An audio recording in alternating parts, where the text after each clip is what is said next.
S'affirmer et oser dire non de Christelle Petit-Colin, un livre de développement personnel des éditions Jouvence.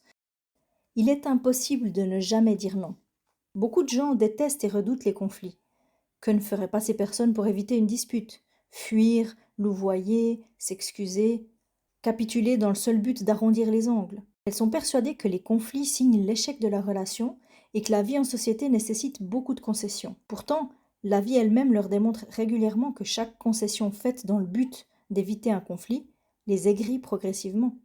Toutes ces concessions sont stockées et comptabilisées par leur inconscient, et tôt ou tard, le conflit non résolu éclatera avec d'autant plus de violence et d'agressivité qu'il sera resté longtemps larvé. On ne peut pas ne jamais dire non. À un moment donné, il faudra bien poser une limite.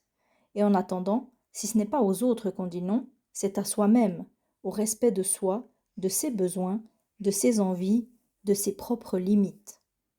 C'est donc une trahison personnelle qu'on s'inflige à chaque refus de l'affrontement. Un conflit n'est pas nécessairement synonyme de violence et d'agressivité. De plus, les conflits sont une composante naturelle de la vie en groupe et sont indispensables pour faire respecter l'individualité et l'espace personnel de chacun, c'est-à-dire maintenir l'équilibre de la relation. Accepter cet état de fait est le premier pas à faire pour ne plus avoir cette sensation d'échec lorsqu'un conflit s'annonce. Et puis, il faut aussi prendre conscience du fait que les limites sont indispensables. Une vie sans limites, c'est une plaine dans le brouillard.